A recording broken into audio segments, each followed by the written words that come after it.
जय मसीह की। आप सबका स्वागत है मेरी भविष्यवाणियों की पुस्तक में, जो कि परमेश्वर के दास अपोस्टल अंकुर यूसुफ नरूला जी के द्वारा लिखा गया है। तो आज का विषय है शैतान से कैसे लड़ें। जैसे कि न्यायों की पुस्तक 14 अध्याय उसकी 6 आयत में लिखा है, तब यहोवा का आत्मा उस पर बल से उतरा, और यद्यपि उसके हाथ में कुछ ना था, तो भी उसने उसको ऐसा फाड़ डाला जैसा कोई बकरी का बच्चा फाड़े। अपना यह काम उसने अपने पिता या माता को ना बतलाया। मेरे प्रियो, बाइबल हमें बताती है कि न्यायों के समय में इजराइल के लोगों ने पाप किया और परमेश्वर ने उन्हें 40 साल तक गुलामी में रखा।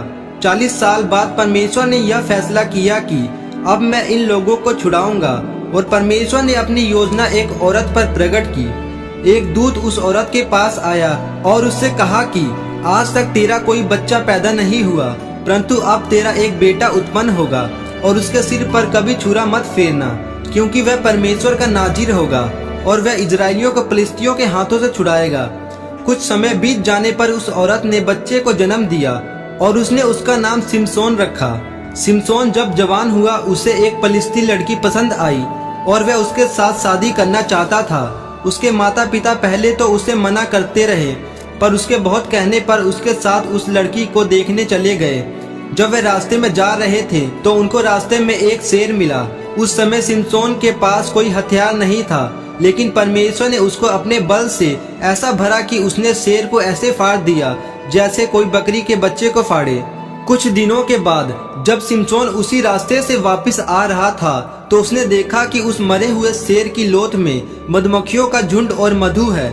परमेश्वर इस बात से क्या समझाना चाहते हैं? परमेश्वर के इस वचन का मतलब है कि शेर शैतान की तरह सिमसोन के सामने आया, और सिमसोन ने यहोवा के बल से उससे फाड़ डाला। उसके बाद शेर की लोथ में मधु दिखाई दिया। हम यहाँ देखते हैं कि मधु शेर के अंदर है।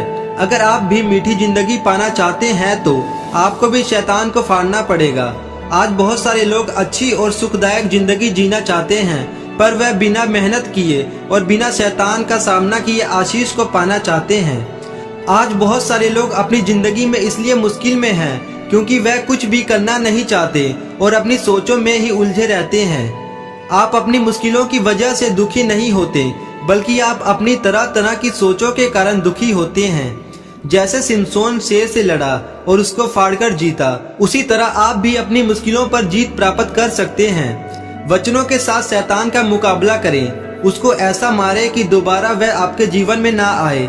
शैतान को बाइबल के शक्तिशाली वचनों से ऐसा मारे कि वह आपको छोड़कर हमेशा के लिए चला जाए और आपका जीवन मिठास से भर जाएगा। मेरे प्रियो, शैतान को भगाना सीखे, उसको हराना सीखे। आपको सिर्फ परमेश्वर के वचनों और पवित्र आत्मा से अपने आप को भरना है। फिर जब आप शैतान का सामना करेंगे तो वह हमेशा के लिए भाग जाएगा और मर जाएगा, और आप उस पर हमेशा के लिए जीत प्राप्त करेंगे। आमीन। तो आइए हम इस प्रार्थना को एक मन होकर करें। सर्वशक्तिमान परमेश्वर, इस वचनों के लिए मैं आपका धन्यवाद करता हूँ।